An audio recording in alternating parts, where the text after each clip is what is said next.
Hi, Chris Noel here. I just want to say a few words by way of introduction to the video you're about to see, because it kind of starts in the middle of things, and without backstory for context it might be confusing. I want to let you know how I kind of was able to ramp up into what I experienced recently. I first started exploring this ravine less than 5 miles from my house 7 years ago, and I immediately discovered some very promising stick and tree structures. And then I had my own experiences in the fall 7 years ago, and then in the summer 6 years ago in this ravine. I kept going there and camping and trying for encounters, but all the activity trailed off to nothing when logging began. Only this past June, July, August, and September have I started concentrating on it with meticulous attention. During June and July, I left this audio recorder in the same spot for 26 different nights when it was clear and not windy. And then I listened to more than 200 hours of audio, 99.9% of which was empty of any clues of their presence, but the rest was full of clues to their presence. So I then knew that they had come back. But it was only after I had gathered all of this audio information at the beginning of August that I started going in there in the mornings, and instead of just retrieving this recorder, making knocks. And I found out right away that they would respond to me. I just hadn't tried it before, and so I was astonished and gratified, and they were extremely consistent. All of this audio is documented, by the way, in Return to the Ravine, the Sasquatch Listening Project, 2014. So you can catch up if you haven't seen that. So then what has happened during August and September, as documented in the video you're about to see, is that I have been able to interact with them almost every morning that I've gone. In fact, every morning but one, when I've gone by myself, at least one of them has been there, knocking back to me or throwing things at me, as you'll see. I've been able to learn a whole lot about their behavior, and I'm excited to be able to share that with you. See, I think that what I have found in this ravine is not that atypical. It's very fortunate, but not extremely atypical. I think that if you're able to find a favorable topography without many people around and with plenty of food and water for them, they're likely to spend at least part of their time there. You figure that they've had untold thousands of years in North America to spread out and fill up the available habitat. Why wouldn't they be just about anywhere that has those features I just described? So I think it's not so much a question of space in terms of where they are, but of time, in terms of just putting in the hours and paying enough concerted attention to the given location, and eventually evidence of their presence will emerge in one form or another. Anyway, I hope that you enjoy the following video. I believe I've been able to learn some things about the personality of the species, so to speak, that haven't really come forward before in such a clear-cut fashion. And that's only because they provided it to me, so I thank them, and I welcome your comments and feedback. Thanks.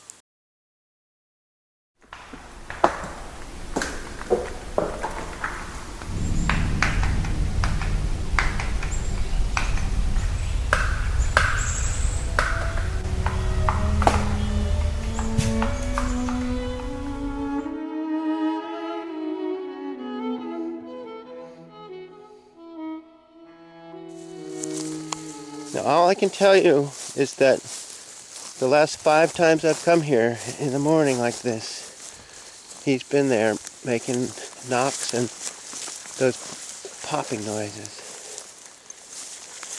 Okay, I'm here later than normal. Just to see what difference that makes. It's about an hour and a half after sunrise. And I thought it might be too late, but no sooner do I arrive than there's popping and knocking.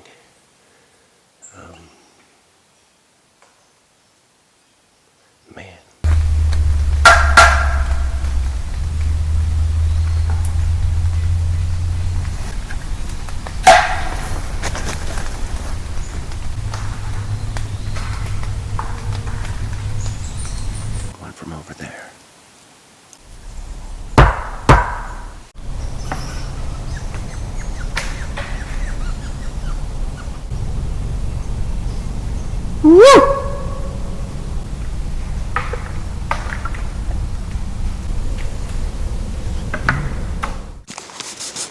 there I could see. I could stand a chance of seeing something, but he's back there, behind the thicker growth.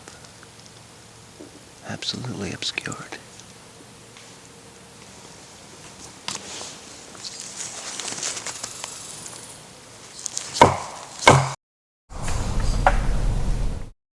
Immediate response. I've also put the recorder a whole lot closer to begin with. There he is, right on schedule.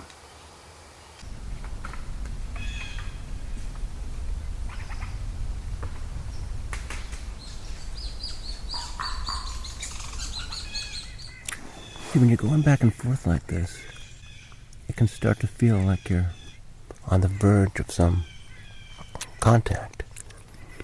Like you're bridging the great divide, you know.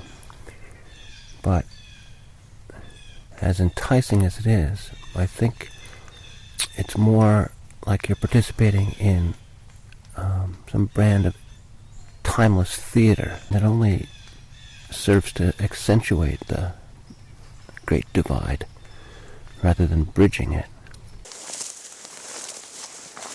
But I don't know how bringing someone else is going to change his behavior.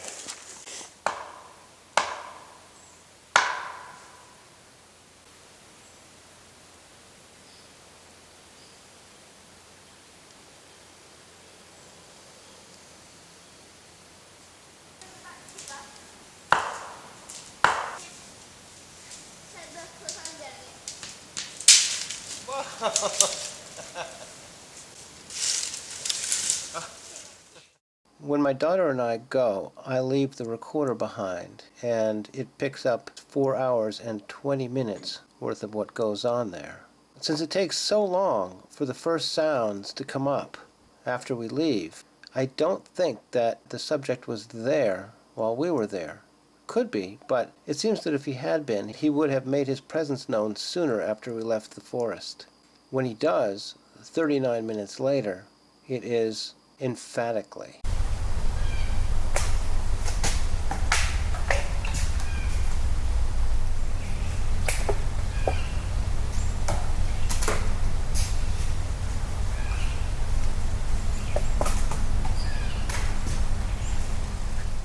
What happens next is a definite first for me in this project. You can be the judge whether he is clapping or clacking stones together.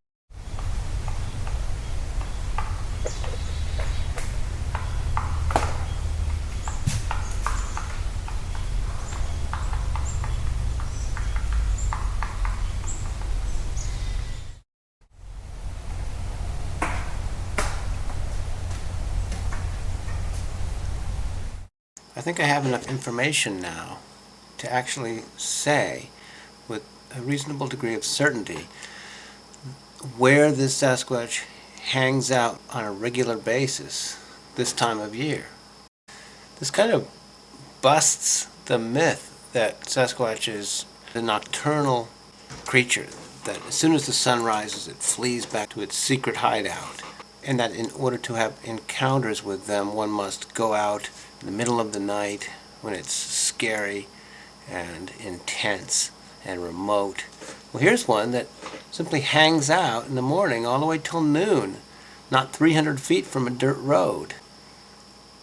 It just knows from long experience that people don't come up here, and me coming in there, not posing a threat, it's comfortable to play out its routine, even if I'm eavesdropping on it. It just sits there chilling, tapping out its rhythms, its identity sounds, along with the birds, the bugs, the little chipmunks and squirrels, and even along with the traffic and the faraway human sounds.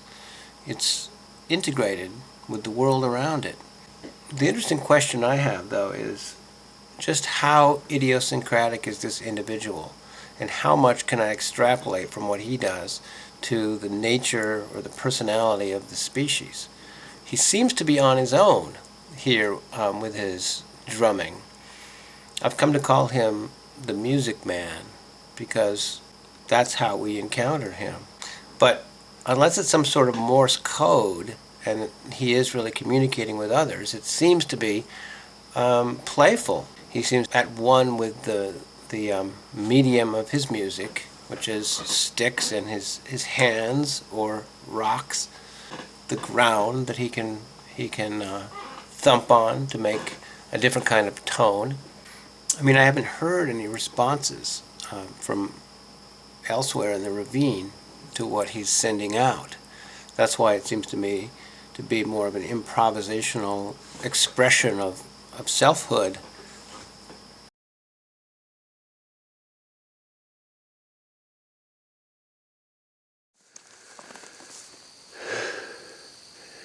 September already. It'll be interesting to see how long they stay around. Whether they will head south or head somewhere once the weather turns. Of course, once the leaves fall off in the next few weeks, they won't be able to, or he won't be able to feel at ease being so close to me. I decided, for some reason, to sit about 50 or 60 feet closer than I normally have been. Right up against the thick woods that stands between me and him. I could hear him crossing from my left over where the stream bed is. I heard a knock down there, and then a knock in the middle, and then a knock to my right, just where he's been setting up.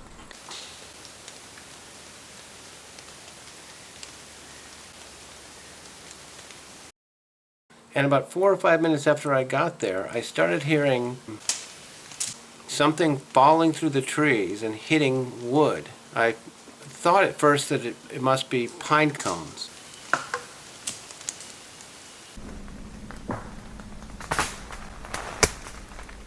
It's because this time of year we have hard, dense green pine cones. And they fell and they fell. But just about every time they made a very solid impact on wood. So I'm picturing branches. I'm picturing them falling, hitting branches, and then hitting the ground. Are you throwing those at me?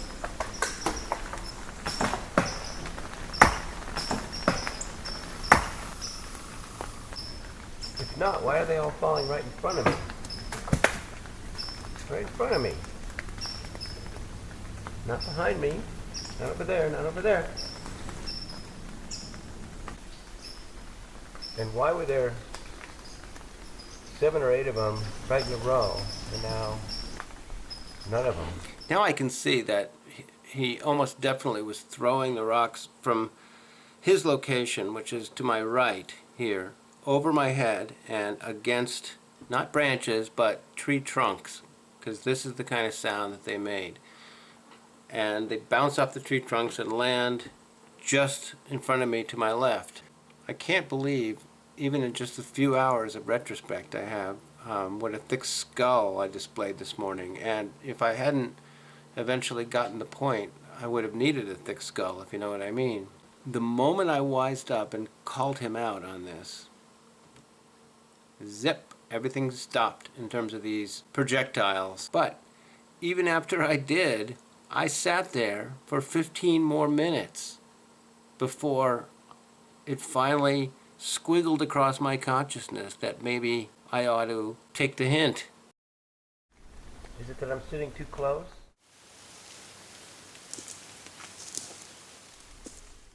I trudged back up the hill and took my seat by my normal tree. And here you can hear me hitting the tree with a branch, not very powerfully. And instantly after I hit this tree from a distance, you can hear the recorder, which I've left down in the forbidden zone, pick up music.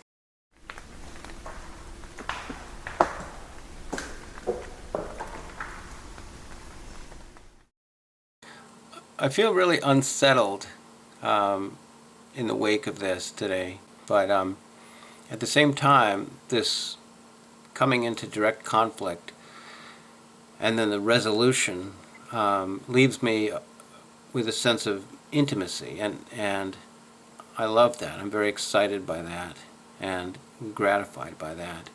I don't know if he feels the same way, probably not, but at least I feel as though I've come a step closer both to him and to a recognition of the reality of the situation. It's funny, even though I've been at this for many years now, I still am proceeding through stage after stage, layer after layer of accepting the realness of it. I knew intellectually that respecting their boundaries is crucial. But until today, the concept of boundaries was on the abstract side.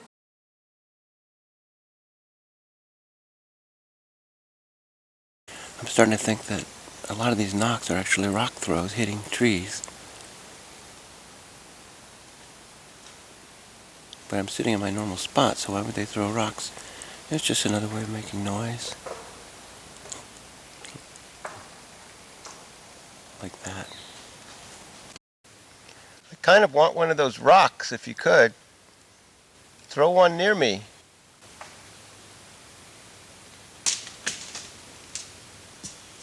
Ha! Thank you. Are you throwing pine cones?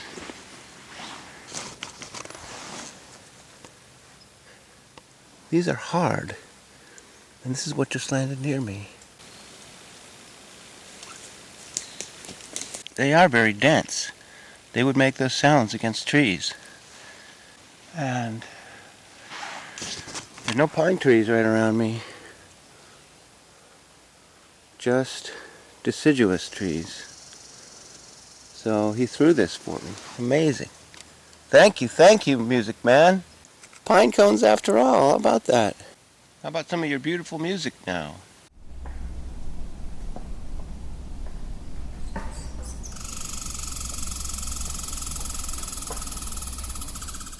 There it is. Thank you.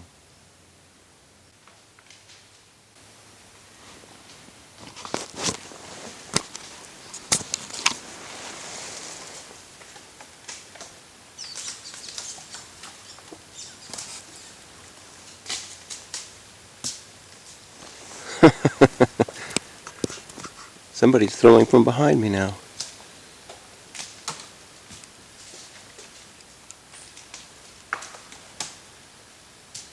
Tons of them. Why are you throwing from behind me? This is my spot.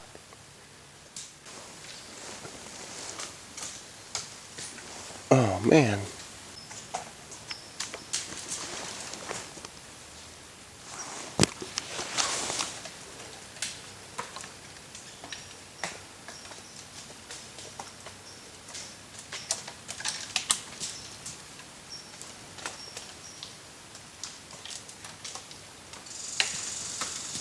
This is pretty weird. Okay, there's at least three. There's one knocking and making popping sounds over there. Then the usual spot over there. And there's one behind me too. Up on the side of the ravine that a few minutes ago threw like 15 or 20 at me. Or toward me. The sounds he's making remind me some of this. Please take it if you want it. You are my sunshine, my only sunshine. So close, but you might as well be a million miles away, huh? That's the way you like it. Uh-huh. There's some music.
I just got here. There's tons of knocking already. A whole bunch happened before I got the camera on. Alright, I have knocks from the usual spot. Knocks from over there, where I just passed by on the way through. Whoa! Did you hear that? That was from up on the ridge.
Funny what you get used to. Just a little while ago I was kind of freaked out by having these things thrown at me, but now it's just another day at the office.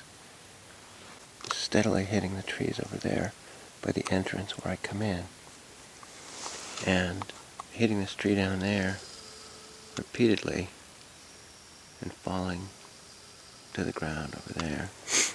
And then there's been some lobbed from up above, but much fewer than last time. Bam, bam, bam, bam, all around me. But big deal. It's just another form of expression. Yesterday everything exploded as soon as I walked in there, but I missed a lot of it because I didn't have the camera on, so I'll try to capture that for you today.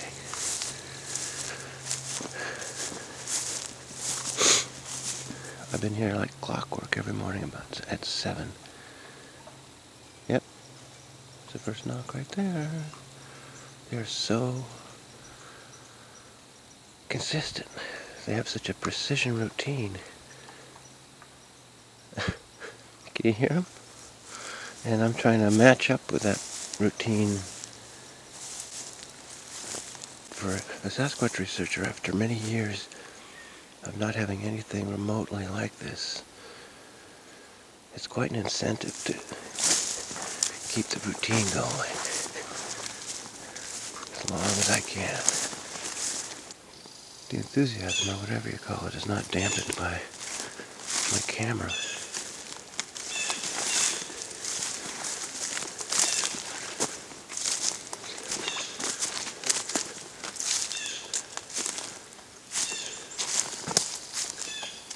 Morning. Yeah, there's my first gift. Let's see what it is.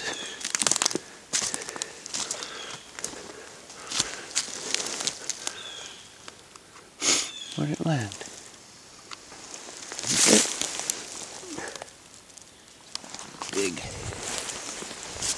Big one. And they are sticky, so it makes you think eventually you're going to get some hair. I'd like to see some nice reddish brown coarse hair stuck to one of these one day. Yep, he's down there.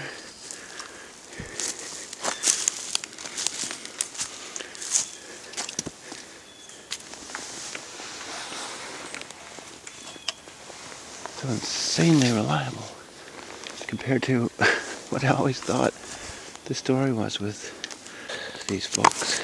I'm bringing down my thing. Nothing to worry about.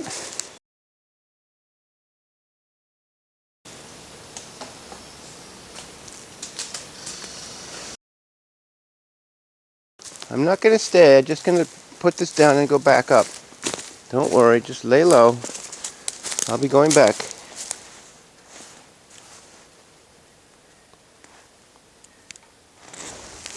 Okay, I'm going back up. Okay. This one landed just 10 feet away.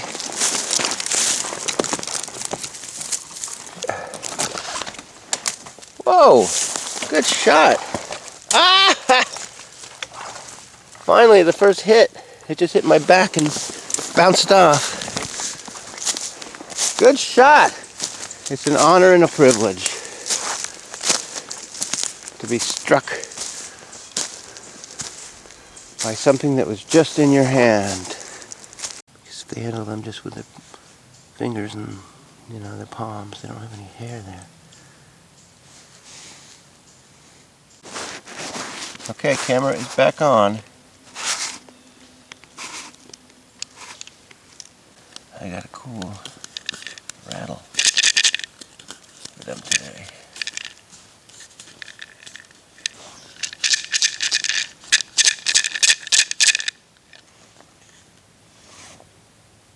It's a rattle. That's what we call it.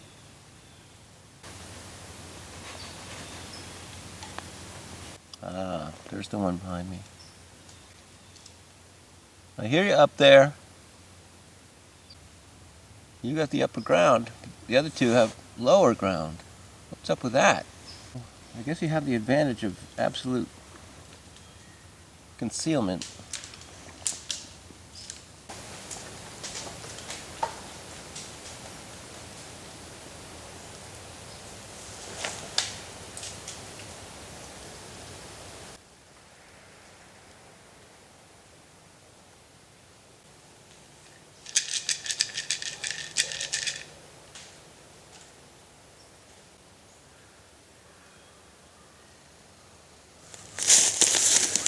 Since I threw that one back in the direction of Music Man, he's fallen quiet.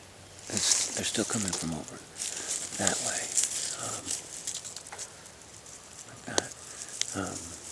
But Music Man is checked out for the time being. Maybe he doesn't see it as a game.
I won't throw back at you anymore, okay?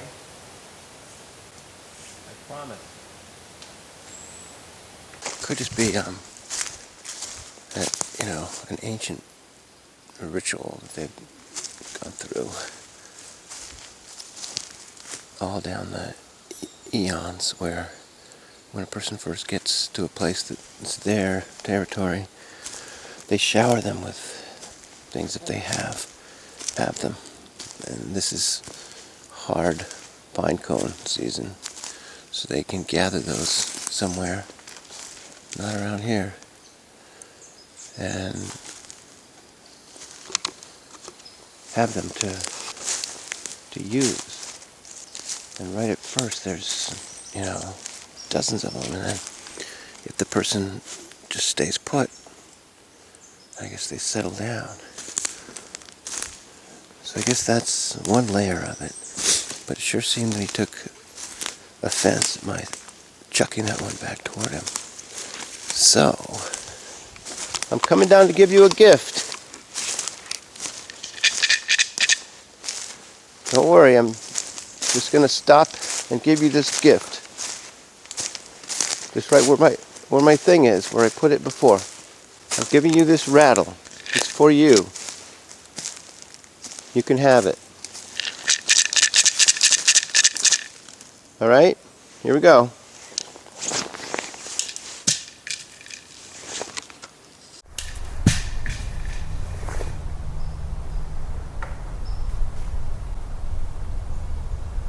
You're over there, I hear you.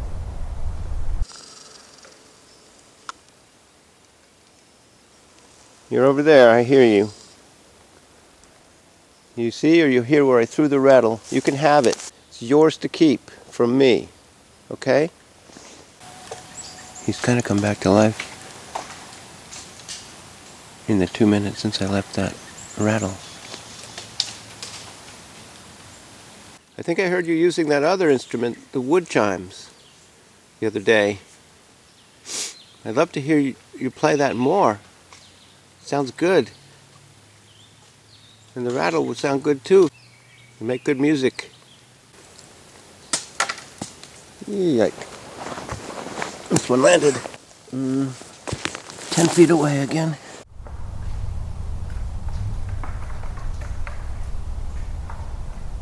That sounds beautiful. I guess it's not enough for me that I'm surrounded by real live Sasquatches. I must also have extra treats. I think it's basically gotta be 4. The one throwing from over there. I hear knocks from down there. The music man is over there in his accustomed spot. And then the occasional other country heard from up on the ridge. You see those leaves coming down? And that's commonly what happens when the pine cones come tearing through. They rip off the leaves and you can see them floating down. Okay, here's a question for you. Do you remember me from when I came here 7 summers ago? I started coming here. Do you remember me?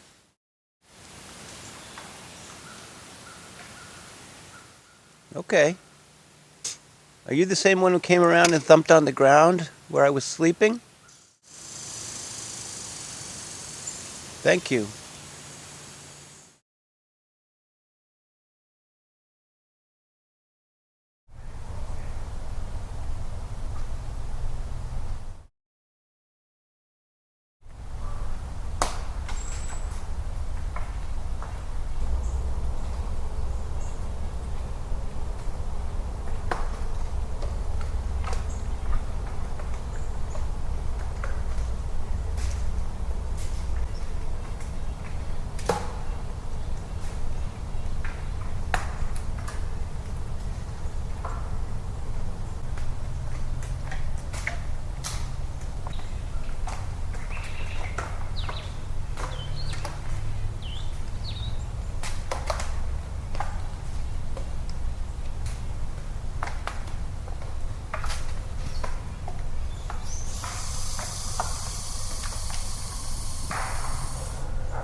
Well, thank you, everybody. I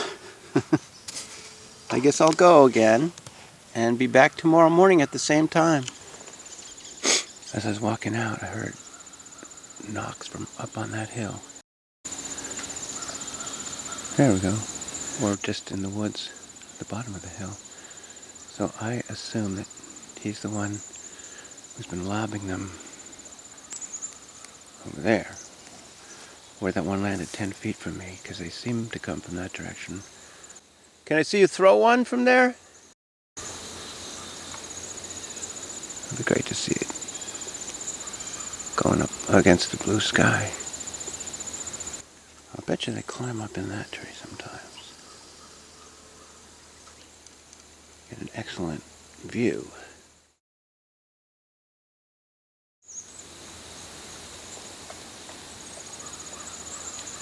You hear him popping back there.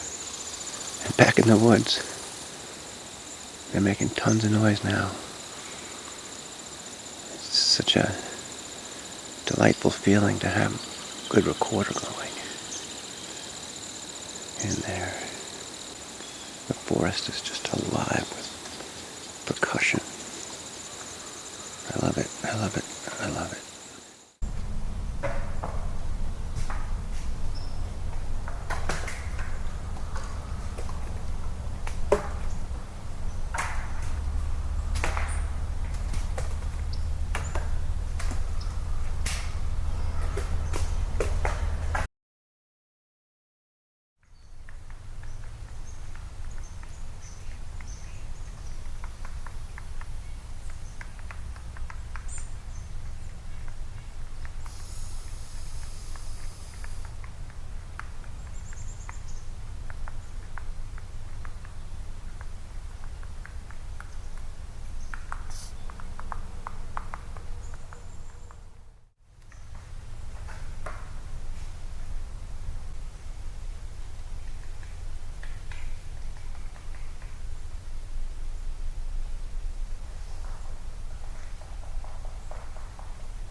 September 10th,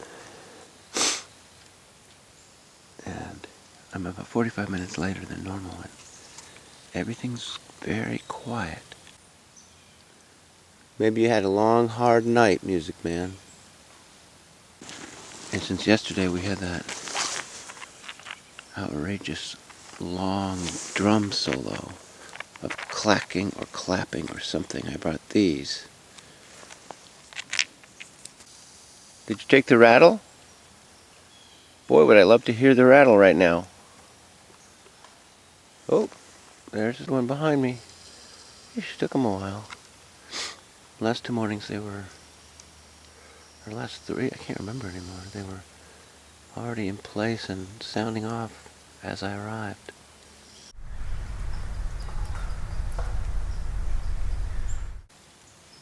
Music Man, I hear you. And he just made it characteristic. Oh, there you are.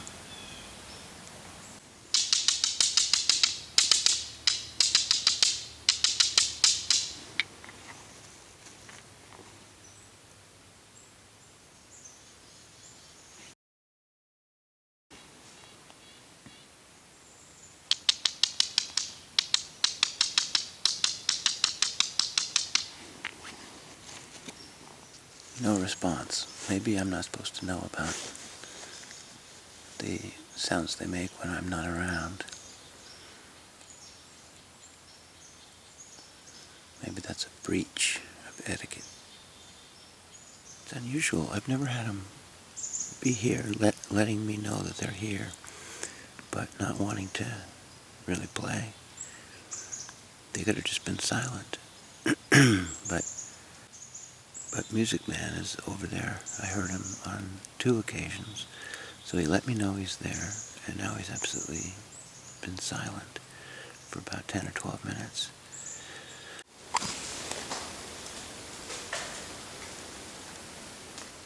Music Man, is that you over there?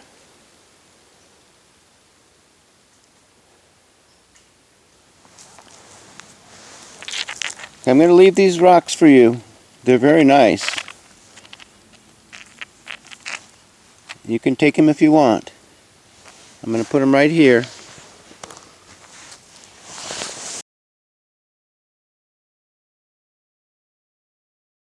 It's been 5 days since I've been here. I'm trying to balance the value of a consistent routine with the risk of overdoing it, trying too hard and being too aggressive with my attempts to interact with them. The last time I was here, they were very subdued, so I have no idea what to expect. Feels like a whole different season. Now it's about 33 degrees.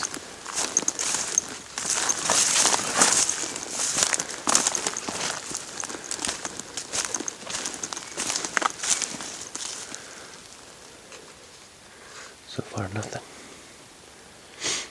I don't know how cold it has to get before they move on. Wherever they go in the winter, if they do. He seemed to say the other day that they stay here in the winter, but you can't take that to the bank. It's an apparent affirmation.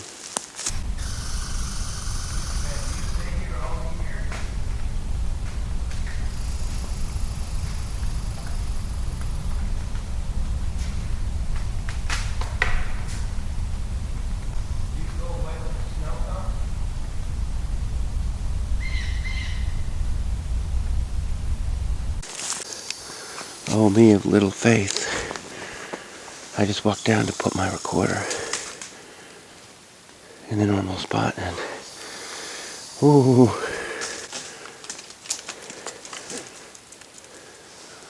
Geez, that one didn't even land. Just leaves and branches. How did that happen? Unless he's up there. Nope. Did you miss me?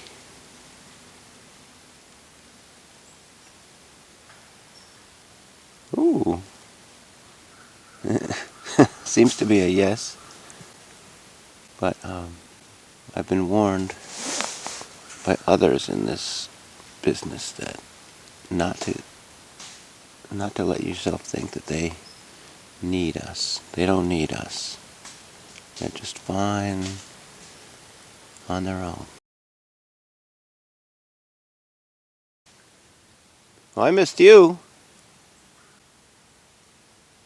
I don't want to come too often and make you sick of me.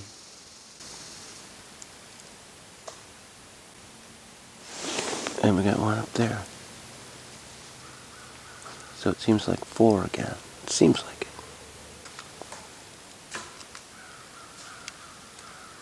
I keep hitting that same tree. That one right there. Bang, bang, bang. There it is again. Yeah, see that leaf? Those leaves? Bam, bam, bam. Good shot, man. You're very accurate.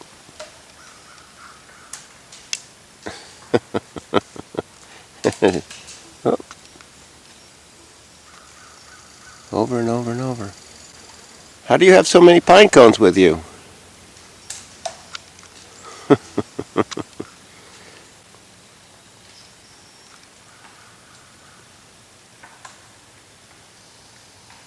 Boy, We're not subdued this morning.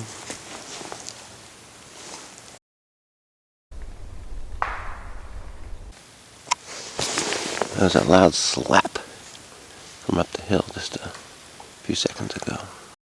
Are you mad up there? Or just excited? It'll be interesting to see as these leaves fall off. If things change. I can already see a little farther. Man, over and over and over. Bam, bam, bam over there. I know I'm sounding like a broken record, but so are they. Can you throw one closer to me? Try to hit me.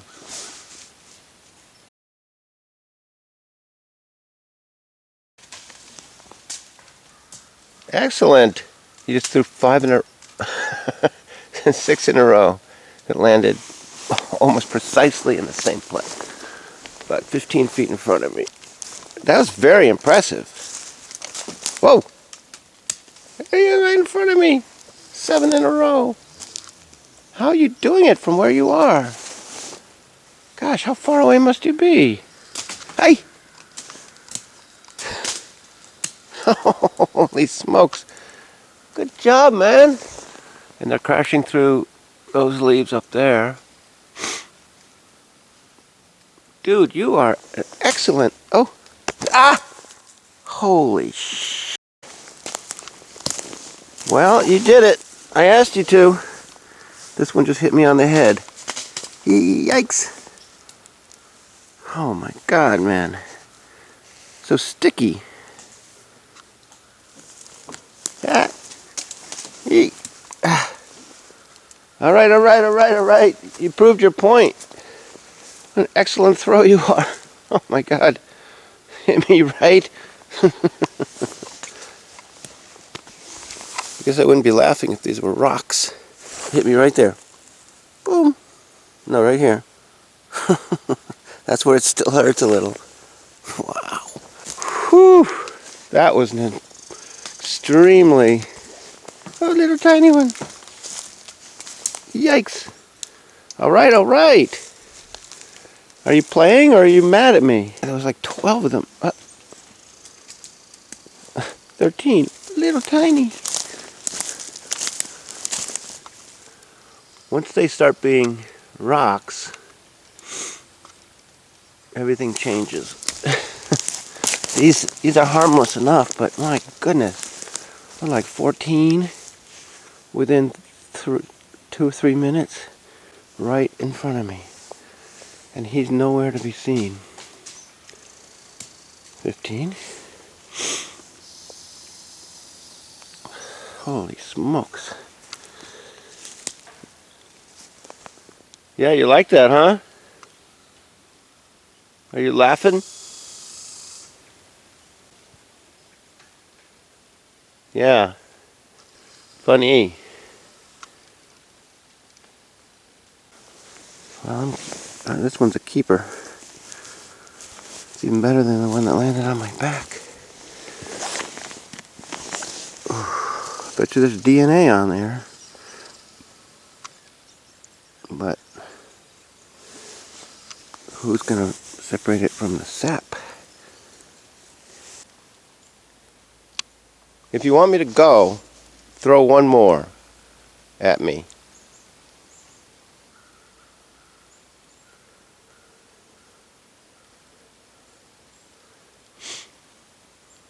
If it's just a game, throw one more at me.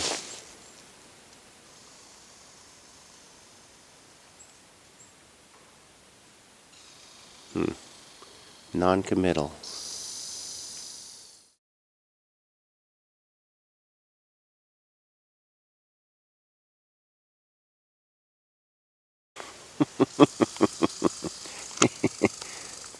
A circle of life. Alright, I guess I'll go. Thanks for playing. I don't quite know what you want me to do. Well, where we're going to take this from here. But maybe this is all there is.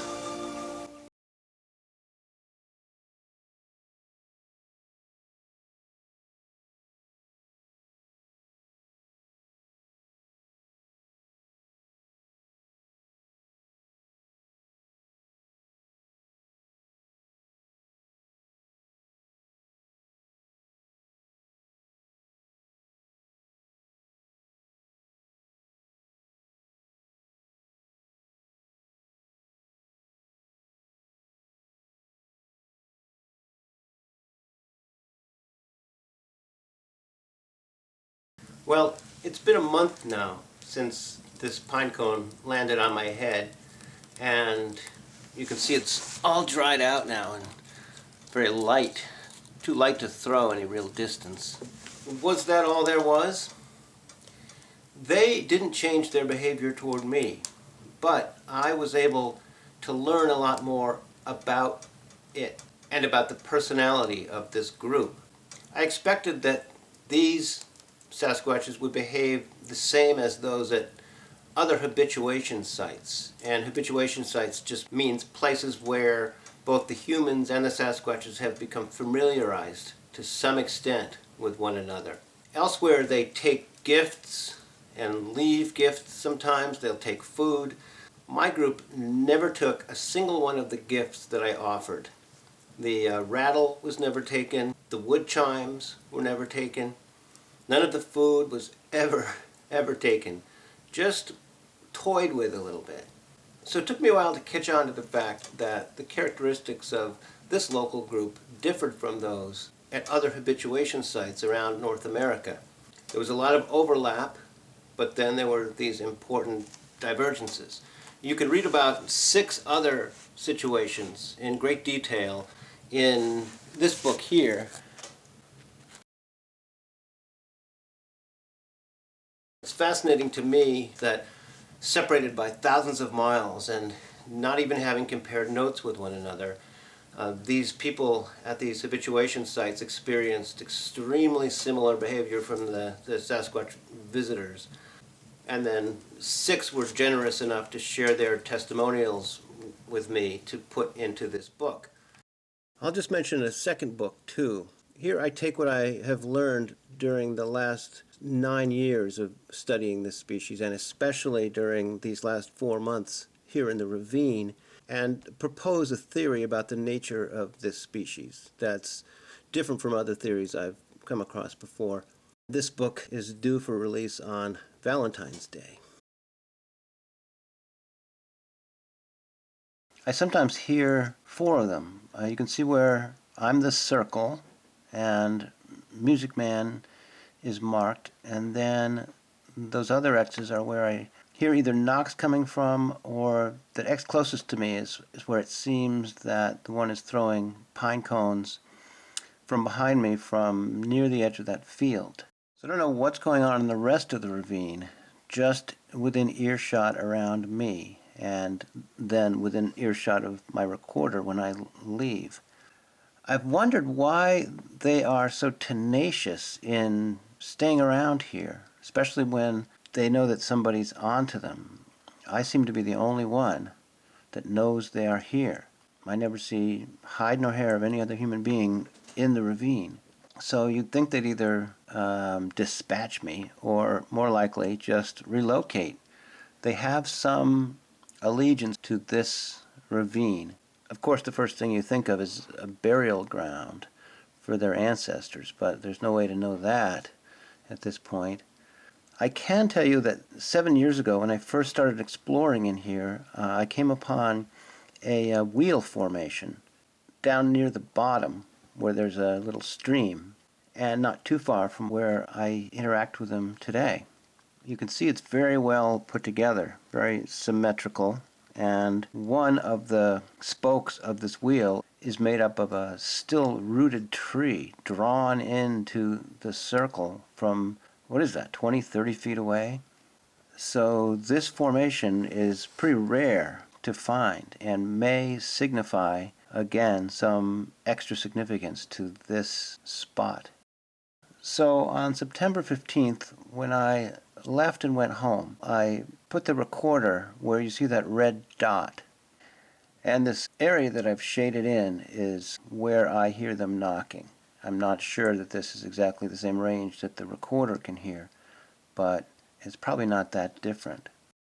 I left at 7:45, and what you're going to hear is what the recorder captured for the rest of that morning and in the afternoon until my return to retrieve the recorder at about 4:45. The first part of the morning after I leave is just insanely active. It's like being inside a popcorn machine or something. you're going to hear excerpts of what is on the audio file. There's other activity too, but I'm just playing the highlights for you. Listen carefully for hand clapping and occasional soft grunts or breaths. Listen also for foreground, background percussion. We can tell there are at least, at times you can tell that there are at least two making noise. And are they communicating back and forth using some sort of code, or is this just more like parallel play?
Now, from about 10:30, the activity trails off significantly, and no longer are you going to hear just highlights. You're going to hear just about everything that I feel I can associate with them. The signals come much fewer and farther between, and we can guess that they're resting, taking naps. Do you think that they would leave and do other things, risk traveling in the daylight, and then go back to the same spot and resume making noise? I think that given that they are active at night, it would make sense that they would rest during the day and not move around when people are out and able to see. I think it's a fair assumption that they're resting in place and occasionally rousing and making a little noise in order to let one another in the group know that everything's okay. It's sort of like, still here, still okay. I bet that they need to sleep spread out to make it almost impossible for them to be snuck up on or flanked or surrounded, because this ravine is littered with just an almost infinite amount of little sticks. Every time I walk in, I'm constantly snapping them loudly. Those sticks are like 10,000 tripwires. So I think that either all in the group would immediately know when a human was approaching, or at least one of them would and could easily signal the others. I think that's much safer than sleeping or resting or hanging out or communing or chatting, in a small knot somewhere. They're spread strategically. And when it comes to me being there, of course, I'm always surrounded. They have me right where they want me. If I were to make any move toward them, they could easily scatter. I have no strategic leverage.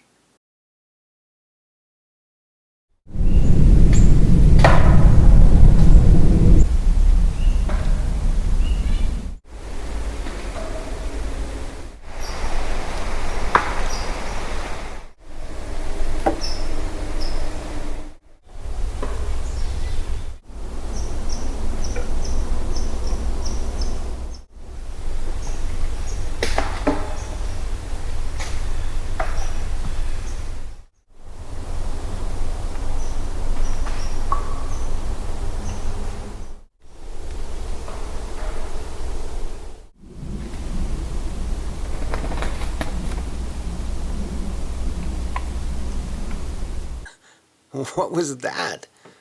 Could that have been one of them waking up from a nap, shaking awake from a nap? I mean, what else is going to be? A sheepdog? A bear? But if you listen very carefully, and I'll play it one more time, you can hear very subtle knocks associated with it. And then 4 minutes later, much more obvious knocks. I think it was actually him shaking. I think that's so wonderful.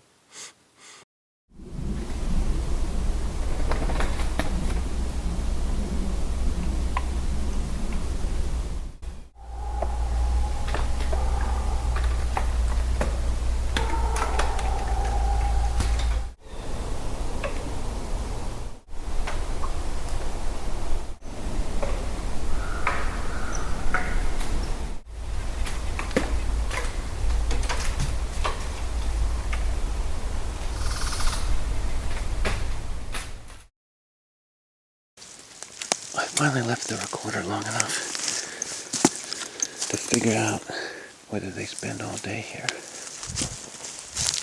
Well, they didn't take this, but the branch is broken.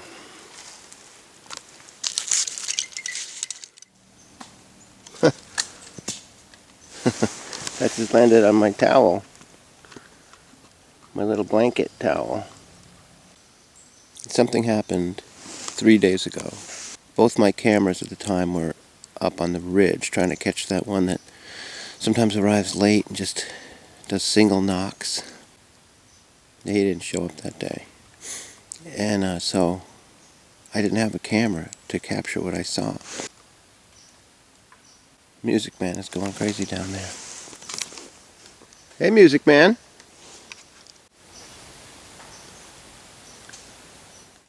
Good morning, good morning.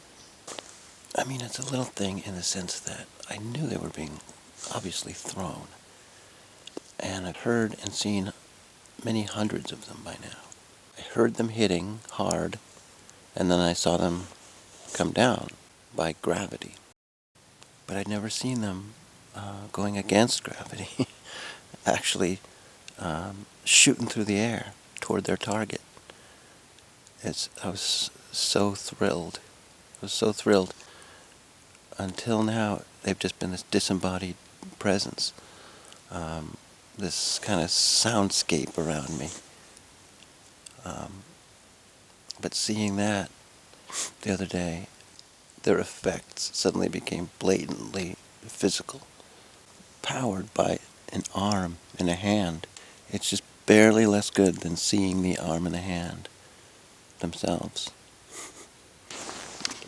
It's such a cat and mouse game. They start coming in. I turn on the camera, and they stop coming in. A few minutes ago, I saw another one shooting up toward its target.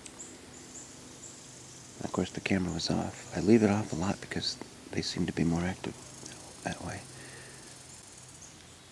But I have to show you just one of these. Okay, they're coming in again. I just can't quite tell what direction they are. Oh!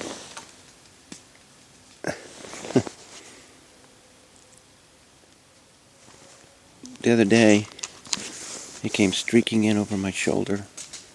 I saw the first one out of the corner of my eye. I thought, that was a bird. And then, right away, I saw it plain as day, just zooming up and down. And I saw the arc of it. And it showed me essentially right where he or she was. Right over there.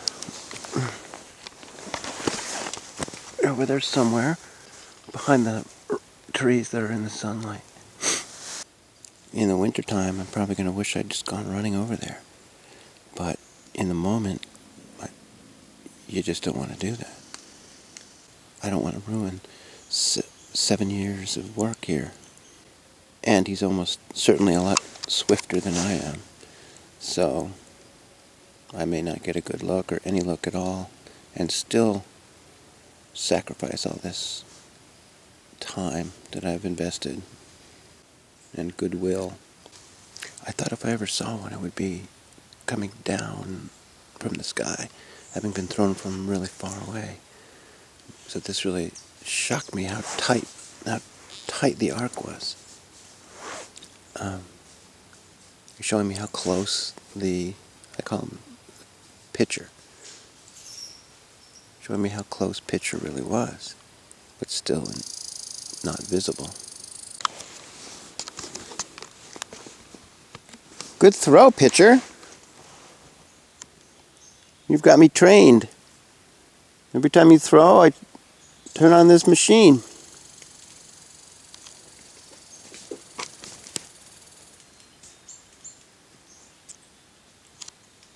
Come on, let's see it.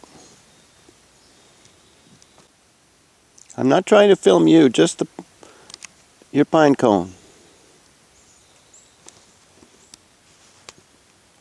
Same difference. Can you hit me?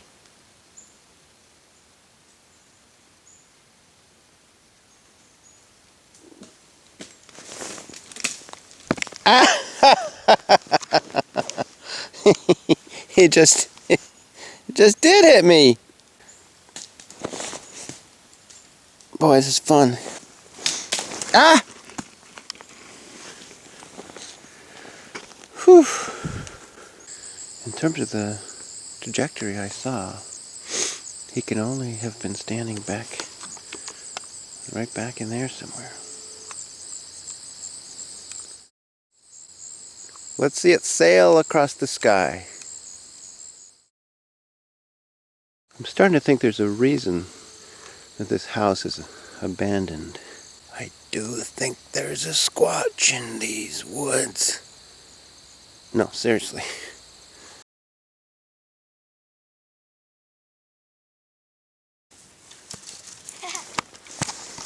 So, I wasn't sure last time if it was because of her. But if they're quiet this time, I'm going to be able to pretty well conclude that she's too much of a stranger to them. There's Pitcher and Music Man? Yeah, Music Man is almost always down there. I know exactly what a lot of you are thinking. How could you take a child out in that woods surrounded by Sasquatch? I've lived here for 40 years. Kids play in the woods all the time, and never has there been an unexplained disappearance. I think it's quite possible that in some places, under certain circumstances, there are violent ones who will take advantage of vulnerable human beings. But the group here has never displayed anything but extreme caution. They won't even let her know that they are here, much less poke one toe out of hiding. I myself have slept here overnight on dozens of occasions. I think you're far more likely to have a kid snatched away from you in a mall or on a city street. This one's been my occasional colleague for many years now. So yes, I will, in broad daylight, take her here from time to time. Pitcher. Pitcher throws from over there. Come on, music man. All I'm asking for is one piece of music. I know you're there. Well, we've been here for 10 minutes. And honey, what have you heard? Absolutely nothing. A month ago when we came in here, there was absolutely nothing. And since then, I've been here 12 different mornings, including the last 6 in a row. And every single morning without fail, they've been very clear. That's cool. I wish I had made that. Yeah, we're checking out the general area where those pine cones must have come from. And we find something I've never seen. This kind of structure. Things broken and fitted up through this apple tree. And coming all down here.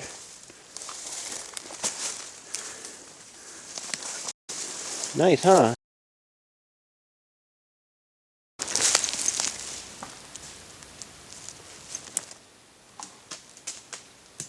Aha! Oh, sure. Sure, now you're all full of 3 exactly in the same place. Now you're all full of vim and vigor.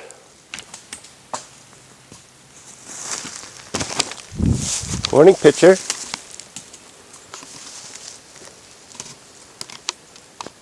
Where are you?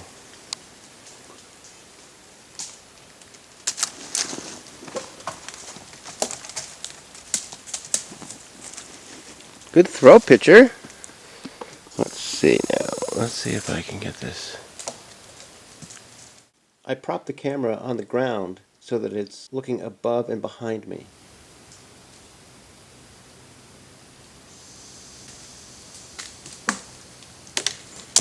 Whoa, that was good. I have to look at this footage many, many times. Focus on the top middle of the frame.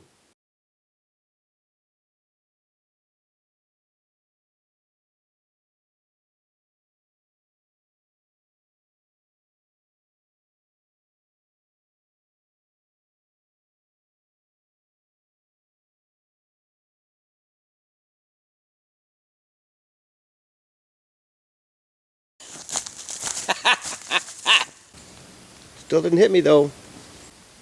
Come on, pitcher, right on the head.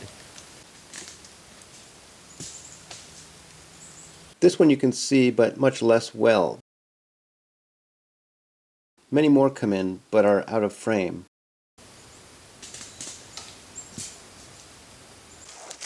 Maybe I'll just casually stroll back here. I'm not trying to sneak up on you. Just stretching the old legs. Pitcher from somewhere back here. I know that. You're not going to let me see. I like your structure a lot. My little girl saw it before I did. Most of the trees are all peeled, which is typical. Not all of them, but most of them.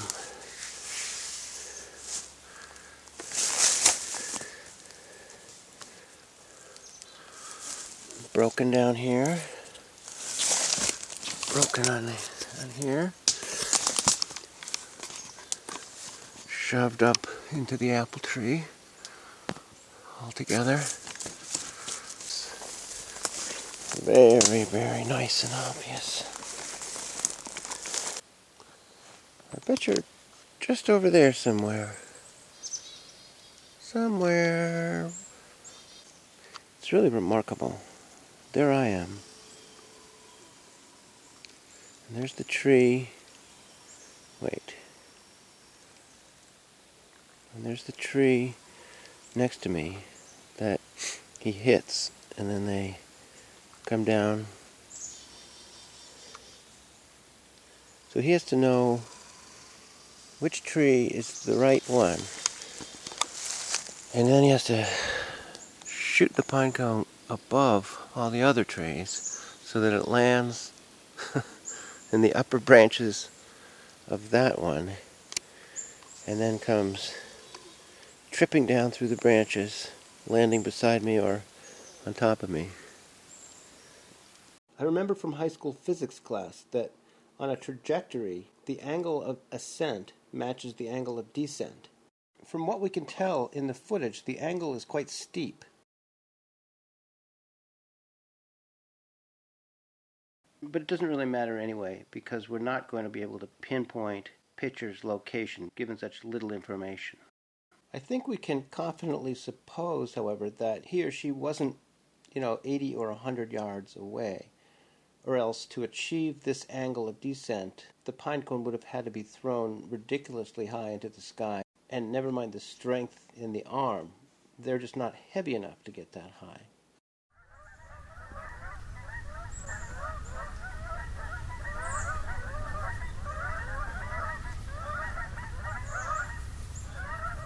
My next quest is to try to catch one of these throws from the outside, from over here.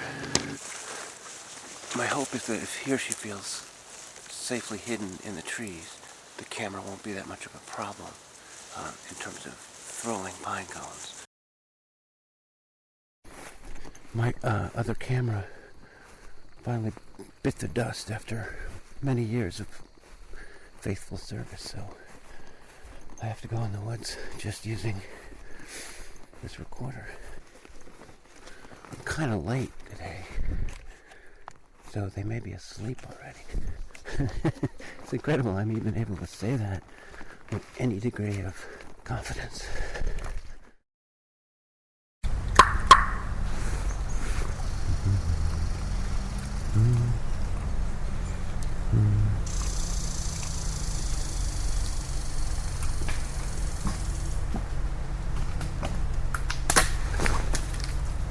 Morning, Pitcher.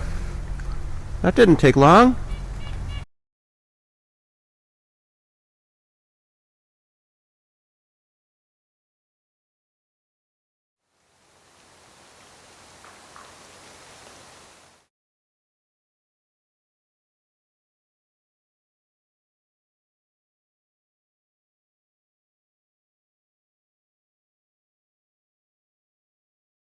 Either he was throwing from a different location this time, or the pine cone was just too small for the camera to see.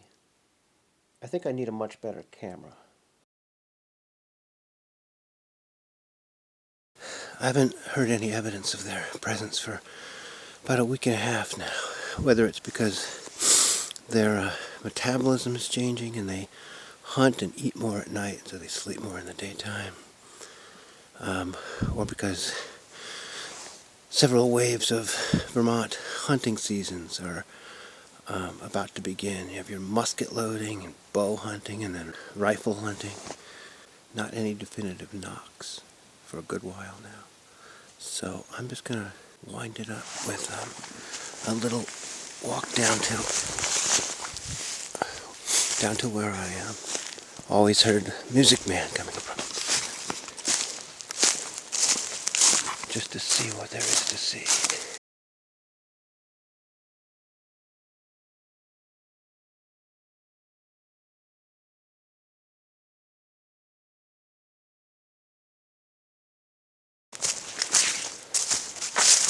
Back here someplace, because the knocks were very close, but he was invisible behind that screen of trees, so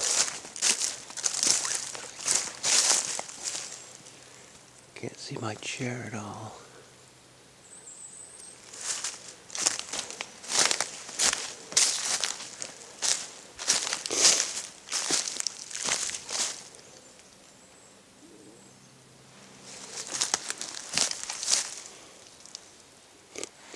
wouldn't be surprised if this is his drum kit.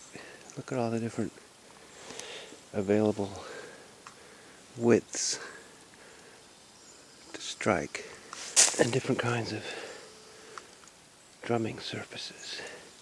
You get that big one there. You get all these in here. You could have stood in here and had two in his hand and then be able to easily, do a riff with the rest of these all around him and available. Maybe like his studio.